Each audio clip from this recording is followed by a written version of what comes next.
Hello YouTube. This is Chris Strickland here, and I did my first video in a while, and it was a response to a guy named Donnelly Miller, who I watched a lot of his videos before I did that. And the reason why I didn't respond earlier was because the camera that I have is a camera from 2006, and while it is an 8.0 megapixel camera, it was one of the first generations. Now the pictures are 8 megapixel, but the video has no settings and it just records. And the video will record as long as you have enough space on your SD card. So I can just record, and that's the benefit. When I upload the video to my computer and play it in Windows Media Player, no problem. I mean, the quality's not going to be perfect, but the audio is in sync. When I was uploading to YouTube, audio was always off, and that's stupid. You see me talking, and the audio's like 3 seconds ahead. Well, anyways, I figured out that if I ran the video through Windows Movie Maker and then resaved it, the audio would be only like 0.2 seconds off, so it's a little better, much better. That said, I want to take this time to apologize to Donnelly, and I was an ass in that video. Who am I to judge if he's depressed or not? I got a lot of dislikes. Well, not a lot, because not a lot of people watched it, but I got more dislikes than likes in that last video, and I understand why. Donnelly does have a following, and he built that following up over years. And I'm some new guy on the block with issues, and I want a following, and maybe I was a little jealous because I see him excuse me excuse me I see him talking. Gotta dry him out.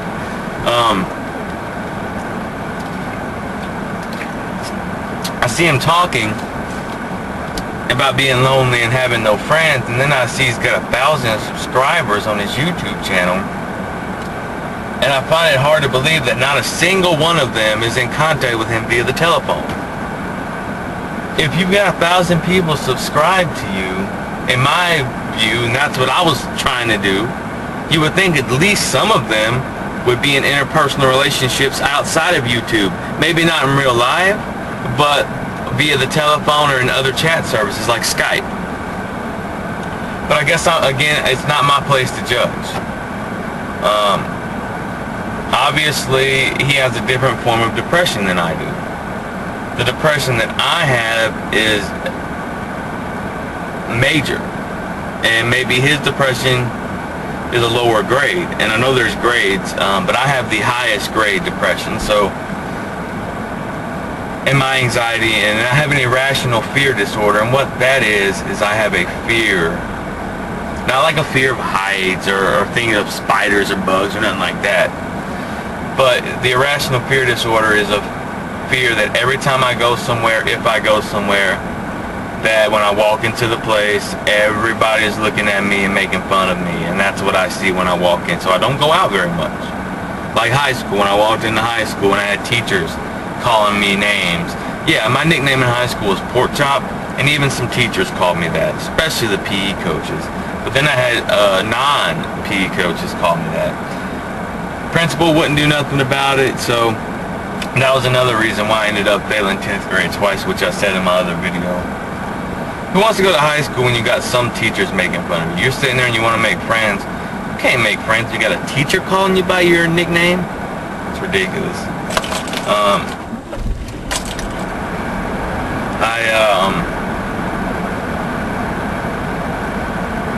Anyways, I know I tend to stray off subject a lot. That's just my brain. But again, I apologize to Donnelly because, yeah, his depression doesn't limit his level of energy. As far as he said he was more active in his 20s than he is now, I tell you what, I guess his depression may have limited his activity somewhat. As he described to me in the message, he responded from the level he used to do it at. So, you know, I was wrong for that, and I was wrong for accusing him of lying and accusing him of being a farce. I just couldn't believe that a man that looked as good as he does now, you know, I don't judge people based on looks, but he looks very handsome compared to what the norm is. He's got muscles, and when I was always growing up, what I was taught is if you had a decent look and you had muscles and you were pretty well off financially, and he seems to be, even though he described to me that he's not, but from what I see, he's got a nice car, he's got a lot of, you know, outdoor equipment, you know, he seems to dress, you know, decent in some of the videos when he's not in his workout gear. He's got a nice bicycle, he's got a nice GoPro camera. So to me, that's well off. And when I see a guy with muscles that's handsome, I automatically think, well, what's going on here? Why don't girls like this man? Because I was always taught that that's what girls walking.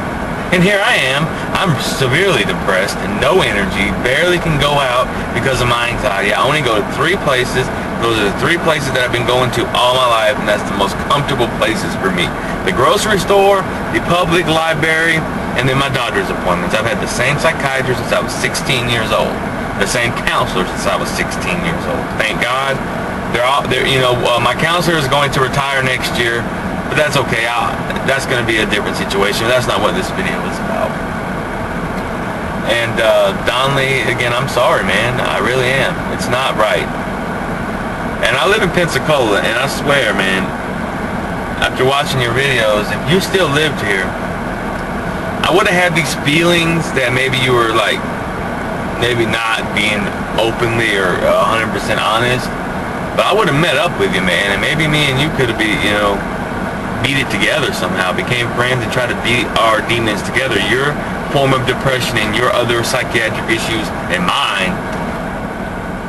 To be honest with you, my anxiety, as bad as it is, I would have actually met you and in person. I would have been nervous and really, really panicky, but I would have done it. Because I feel like watching you through YouTube would have helped. But you don't live here anymore, so. But yeah, I too have no friends. I don't receive any phone calls ever. Not even my grandmother. And that's only because she lives next door to me, so. I live in a trailer park, and my grandmother owns 2 trailers, and I live in one of them, and she lives in the other. So if it wasn't for her, I'd be dead, or yeah, I would be dead if it wasn't for her. So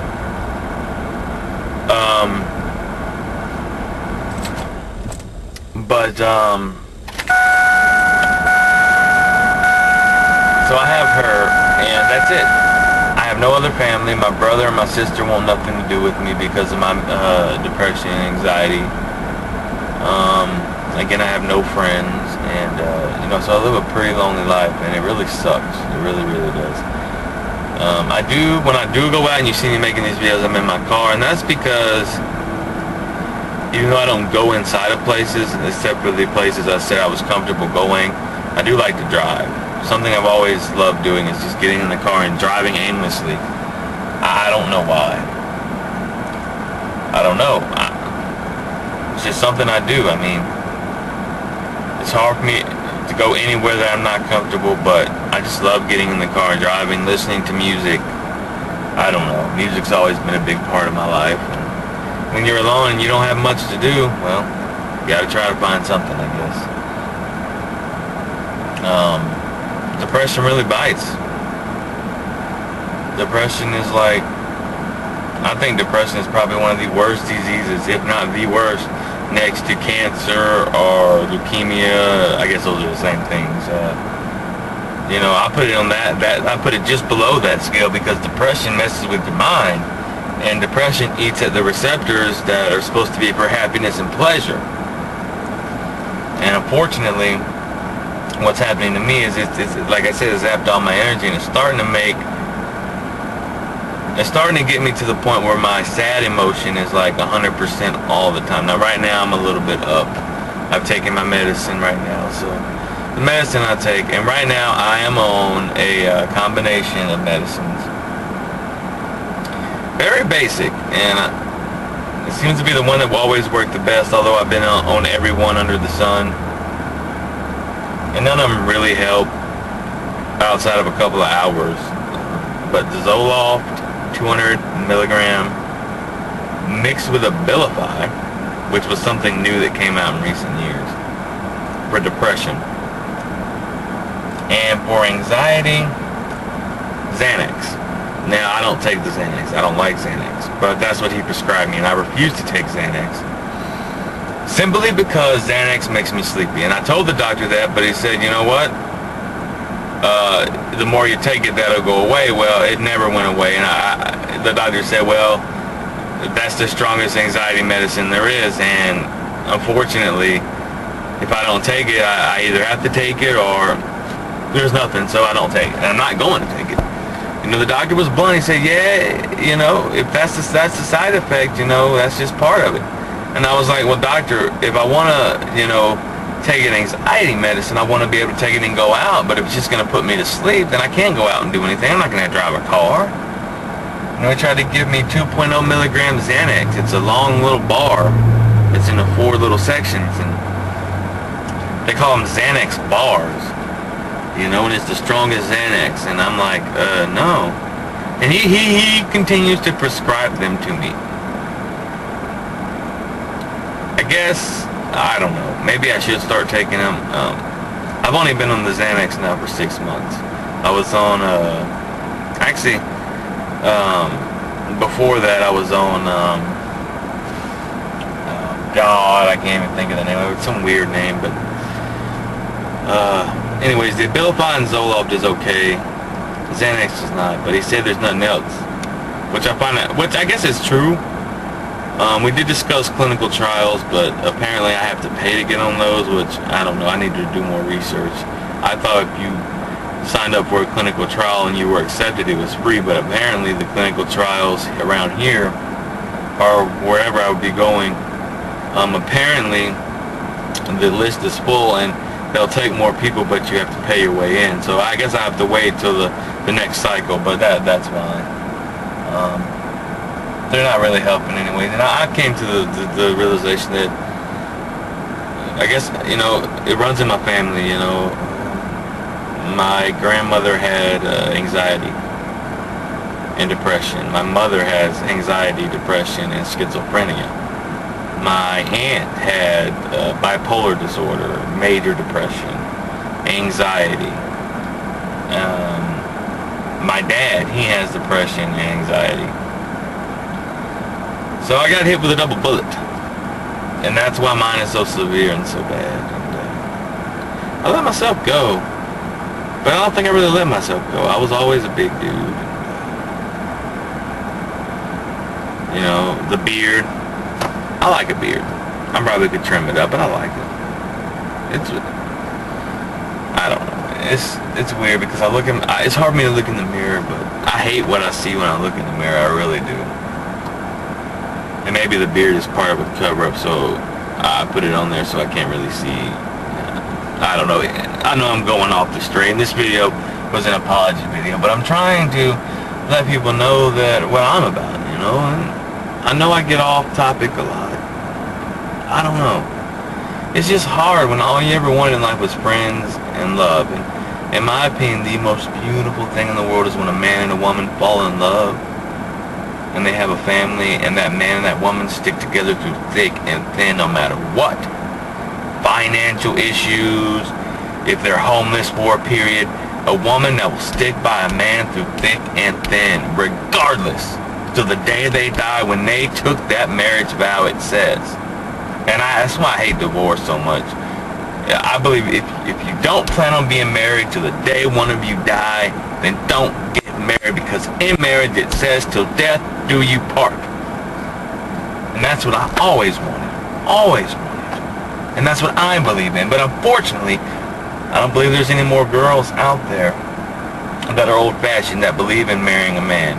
Back in the olden days, 30s, 40s, 50s, up into the, you know, the 60s when things started changing, women stuck by their men through thick and thin. The divorce rate was very low.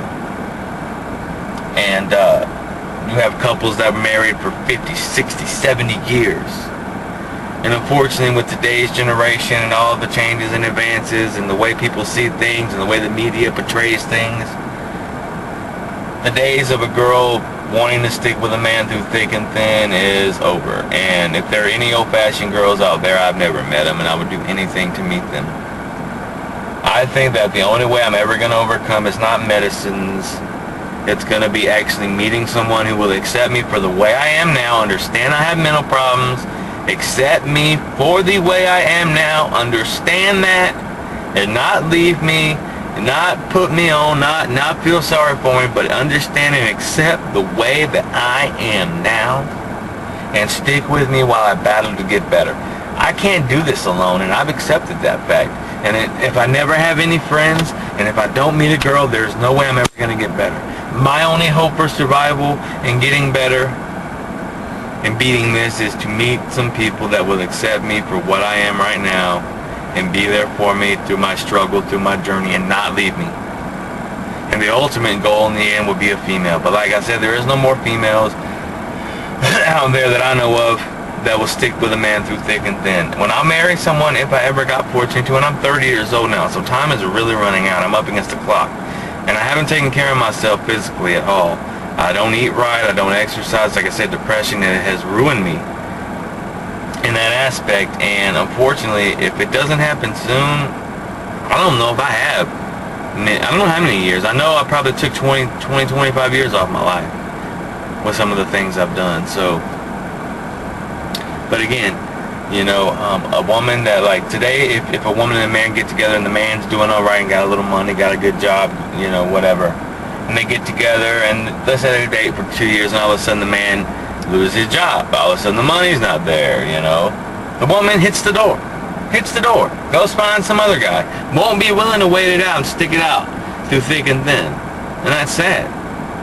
And unfortunately, I guess I'm asking for too much, but I don't want a girl if the girl's not going to stick with me through thick and thin, if one day we are fortunate enough to get married, if she doesn't believe in the sacred vow of till death do you part. If there is no woman out there like that, then I guess I'm going to be alone for the rest of my life, which I already planned for anyways. You know, that's what I want. I don't want any girl or any woman that don't believe in the sacred pact of marriage and sticking it out through thick and thin no matter what. So until that happens, well, you know what it is. So again, this was going to be an apology to Donnelly, and it is. Again, Donnelly, I am sorry. I really am. I know that I was wrong for judging you, and I know that I was wrong for saying that you're putting on because you're not. I know you have problems, and I'm sorry, man. I really am. And what I would like for me and you to have is a YouTube friendship, man. I would like, you know, for you, you know, in your form of depression and your problems and me and my problems, and, you know, maybe we can kind of like, you know, through YouTube, maybe we can, you know, you're on a such different level than me, you're actually trying to progress and I'm still stuck. So maybe in a way it could be a journey between two people from separate ends of the country, one up in the corner of Washington, one down here in Pensacola, Florida. One guy that's taking steps and one guy that has taken steps, that's been in psychiatry and had medicines and they're not working. Maybe, you know, it could just be like a thing where maybe, who knows, maybe we can be YouTube friends and maybe one day we'll both be able to say we succeeded in life and we both found friends and we both found love. Anyways, again, I'm sorry, Donnelly. You have my 100% sincere apology. And I would love to be your friend on YouTube. And I'm pulling for you. And, you know, me and you both deserve it, man. I think me and you had rough lives. And we're not the only two people in this world, but I think it's time that people like, especially you're doing it. You've been doing it. Now I want to do it. And hopefully I'll be able to get some finances together and get a better camera so I can do better with these videos. But what I think is the ultimate goal here is I think more people that are depressed and have issues need to get on this YouTube, need to spill their guts, need to spill their feelings, and let people know that life is not all honky-dory for some, that there are people out here hurting and struggling, and we need somebody, we need help. And I think more depressed people need to get on YouTube, more people with other mental issues need to get on YouTube, let it out, vent, show it to the world, and you never know.